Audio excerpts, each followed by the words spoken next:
Assalamualaikum warahmatullahi wabarakatuh. Perkenalkan, nama saya Salma Halimatus Soleha dengan NIM 6120123024. Saya dari Prodi Manajemen Fakultas Ekonomi dan Bisnis semester 3.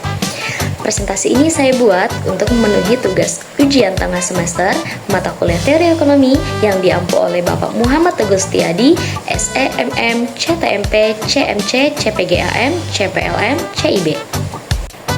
Baik, langsung saja. Teori yang pertama yaitu teori ekonomi. Apa itu teori ekonomi? Teori ekonomi adalah kumpulan konsep, prinsip, dan model yang digunakan untuk menjelaskan bagaimana berbagai aspek ekonomi bekerja. Teori ini membantu memahami, menganalisis, dan memprediksi bagaimana individu, perusahaan, pemerintah, dan masyarakat secara keseluruhan membuat keputusan terkait alokasi sumber daya yang terbatas untuk memenuhi kebutuhan dan keinginan mereka. Teori pertumbuhan ekonomi menurut para ahli, yang pertama itu ada teori klasik. Adam Smith mengatakan pertumbuhan ekonomi bertumbuh pada peningkatan populasi yang berdampak pada bertambahnya output dan hasil. Selanjutnya yang kedua ada teori neoklasik. Teori pertumbuhan ekonomi dari Robert M. Solow lebih menekankan pada rangkaian kegiatan produksi yang dilakukan manusia, akumulasi modal, pemakaian teknologi modern, dan hasil atau output. Selanjutnya yang ketiga ada teori historis. Teori pertumbuhan ekonomi historis fokus melihat proses perkembangan ekonomi dari tahap prasejarah hingga industri dan masyarakat dunia yang memiliki tingkat konsumsi yang tinggi. Selanjutnya yang keempat ada teori pertumbuhan ekonomi modern. Teori ini didukung oleh Walt Whitman Restow dalam buku The Stages of Economic Growth yang menyebutkan bahwa pertumbuhan ekonomi terdiri menjadi 5 tahap, yaitu pertama, masyarakat tradisional, yaitu tahap di mana kegiatan produksi masih sederhana hanya untuk memenuhi kebutuhan hidup sendiri. Yang kedua, pra-lepas landas, yaitu tahap di mana masyarakat berada dalam proses transisi dengan menerapkan ilmu modern untuk produksi di bidang pertanian maupun industri.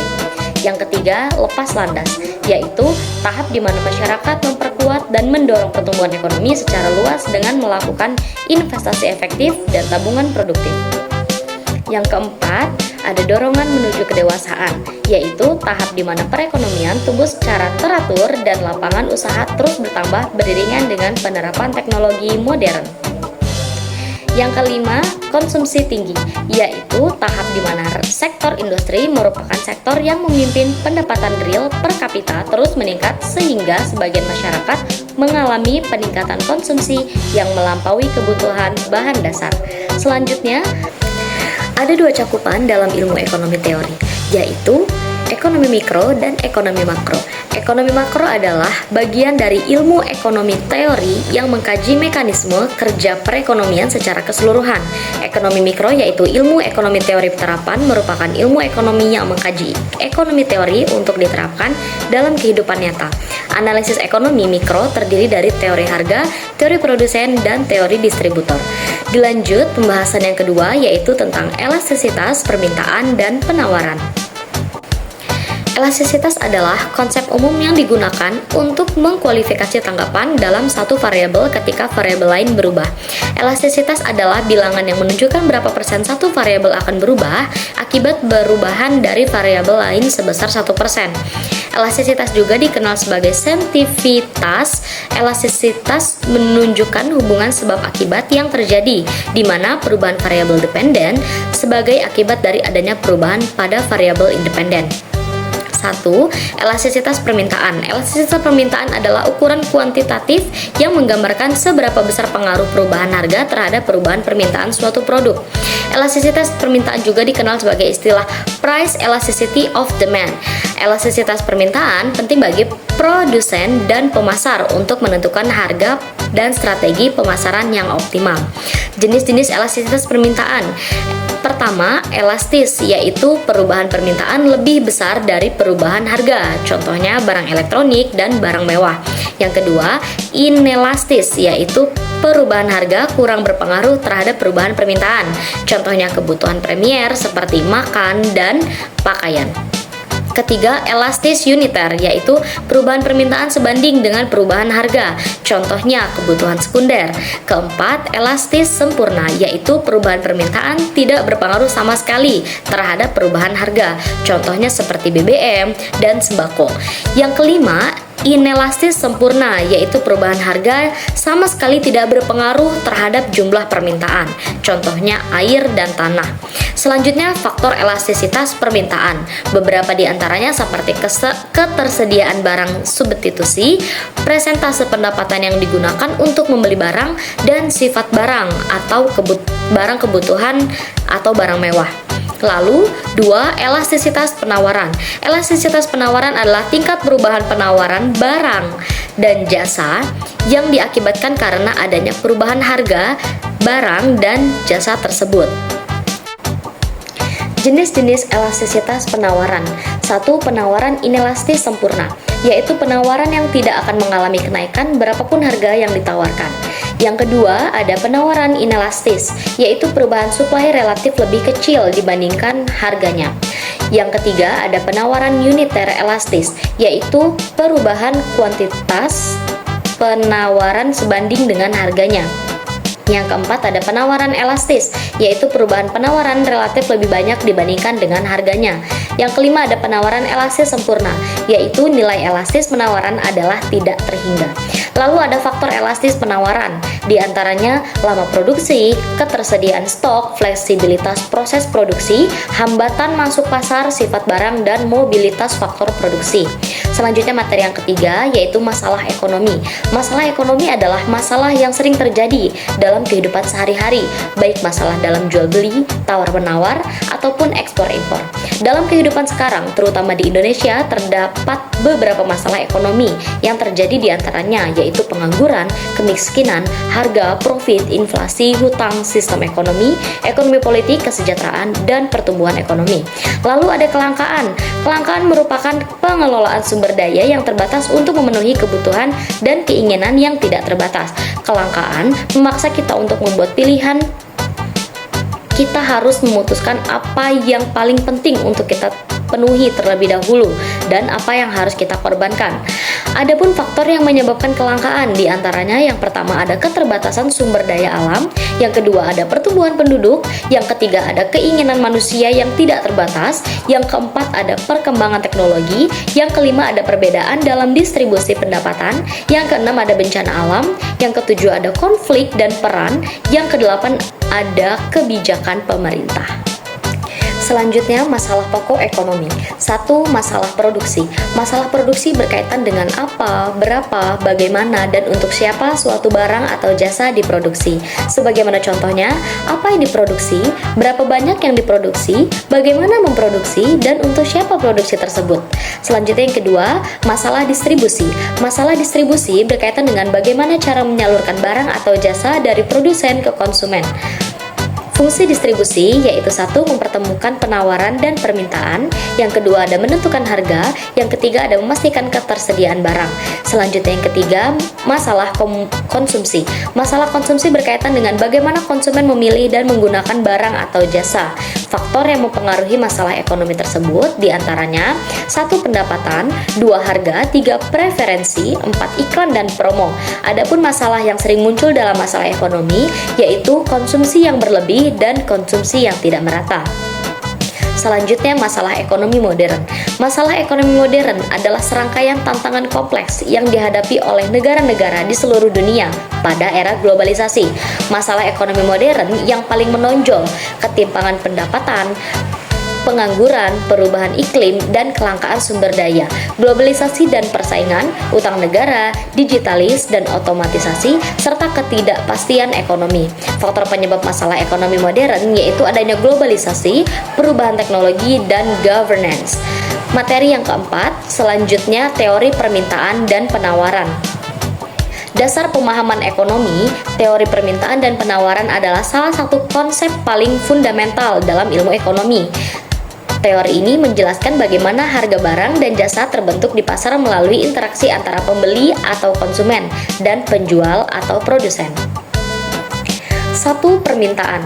Permintaan adalah jumlah barang atau jasa yang diinginkan dan mampu dibeli oleh konsumen pada berbagai tingkat harga dalam satu periode tertentu. Hukum permintaan yaitu semakin tinggi harga barang, semakin dikit jumlah barang yang diminta, dan sebaliknya. Hal ini dikarenakan konsumen cenderung mencari alternatif yang lebih murah jika harga suatu barang sedang naik. Yang kedua ada penawaran. Penawaran adalah jumlah barang atau jasa yang bersedia dan mampu dijual oleh produsen pada berbagai tingkat harga dalam suatu periode tertentu. Hukum penawarannya adalah jumlah barang atau jasa yang bersedia dan mampu dijual oleh produsen pada berbagai tingkat harga dalam suatu periode tertentu. Lalu faktor dan pergeseran kurva. Faktor yang mempengaruhi permintaan: 1. Harga barang itu sendiri. 2. Harga barang distribusi atau barang pengganti. 3. Harga barang komplementer atau barang pelengkap. 4. Pendapatan dan preferensi. Pergeseran kurva. Permintaan terjadi ketika ada perubahan pada faktor-faktor yang mempengaruhi permintaan selain harga. Misalnya, jika pendapatan konsumen meningkat, kurva permintaan juga bergeser ke kanan. Selanjutnya, faktor yang mempengaruhi penawaran.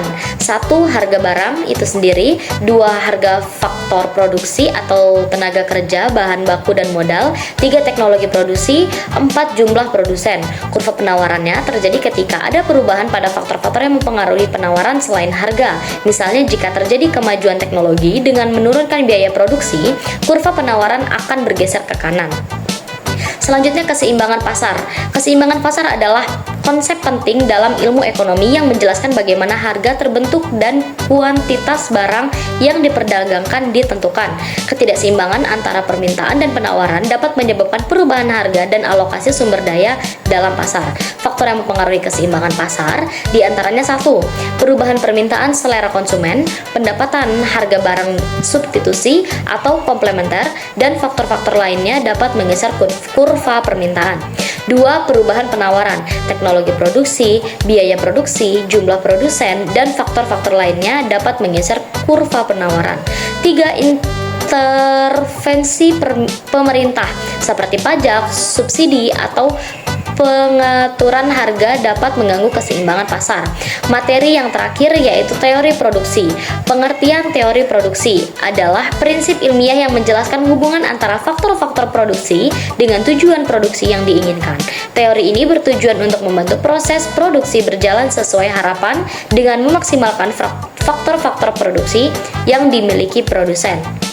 Adapun faktor-faktor produksi yaitu segala sesuatu yang digunakan dalam proses produksi untuk menghasilkan barang atau jasa.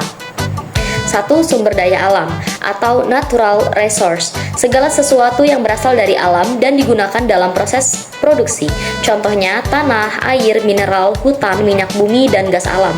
Fungsinya menyediakan bahan baku, ruang untuk produksi, dan sumber energi. Yang kedua ada sumber daya manusia atau human resource. Tenaga kerja yang digunakan dalam proses produksi, baik secara fisik maupun mental. Contohnya pekerja pabrik, petani, guru, dokter, dan ilmuwan. Fungsinya mengelola bahan baku, mengoperasikan mesin, mengelola bisnis, dan menciptakan ide-ide baru. Yang ketiga, sumber daya modal atau kapital. Barang-barang yang digunakan dalam proses produksi untuk menghasilkan barang lain, contohnya mesin, peralatan, bangunan pabrik, infrastruktur, dan uang. Fungsinya untuk meningkatkan produktivitas dan efisiensi produksi. Yang keempat ada sumber daya pengusaha atau entrepreneurship, kemampuan untuk mengorganisir dan mengelola faktor produksi lainnya, mengambil resiko dan menciptakan inovasi. Contohnya pemilik usaha, CEO, dan wirausahawan. Fungsinya menggerakkan perekonomian dan menciptakan bisnis baru dan peluang kerja. Selanjutnya fungsi produksi. Fungsi produksi adalah suatu hubungan matematis yang menunjukkan bagaimana jumlah atau kuantitas output atau barang dan jasa yang dihasilkan terkait dengan jumlah atau kuantitas input atau faktor produksi yang digunakan dalam proses produksi. Sederhananya, fungsi produksi menggambarkan efisiensi suatu proses produksi. Secara sistematis, fungsi produksi dapat dinyatakan sebagai Q sama dengan F dalam kurung L, K, T, Q sebagai kuantitas output, F sebagai fungsi produksi, L sebagai tenaga kerja, K sebagai modal, T sebagai tanah, T sebagai faktor produksi lainnya. Lalu jangka waktu produksi. 1. Jangka pendek. Jangka waktu di mana setidaknya satu faktor produksi bersifat tetap atau tidak dapat diubah dalam waktu yang singkat, sementara faktor produksi lainnya bersifat variabel atau dapat diubah. Contohnya, faktor tetap yaitu ukuran pabrik dan jumlah mesin yang besar. Contoh faktor variabelnya jumlah tenaga kerja dan bahan baku. Karakteristiknya, 1. Perusahaan hanya dapat meningkatkan output dengan mengubah faktor produksi variabel.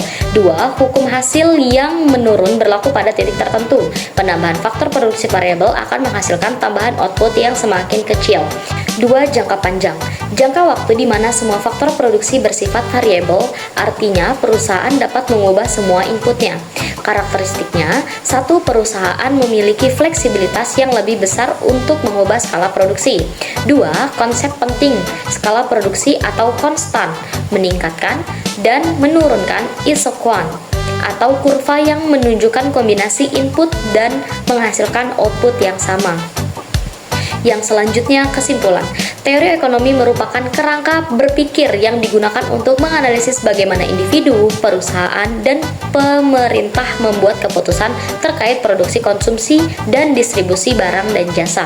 Konsep-konsep seperti elastisitas permintaan dan penawaran membantu kita memahami bagaimana perubahan harga atau faktor lain dapat mempengaruhi kuantitas yang diminta atau ditawarkan. Teori permintaan dan penawaran menjelaskan bagaimana interaksi antara permintaan konsumen dan penawaran produsen menentukan harga pasar. Teori produksi fokus pada bagaimana faktor-faktor produksi seperti tanah, tenaga kerja, dan modal yang dikombinasikan untuk menghasilkan barang dan jasa. Masalah ekonomi yang mendasar seperti kelangkaan dan pilihan menjadi landasan dalam analisis ekonomi. Dengan memahami konsep-konsep ini, kita dapat menganalisis berbagai fenomena ekonomi, merumuskan kebijakan ekonomi yang efektif, dan membuat keputusan yang lebih baik dalam kehidupan sehari-hari. Saya Salma Halimatus Soleha, pamit undur diri. Terima kasih. Wassalamualaikum warahmatullahi wabarakatuh.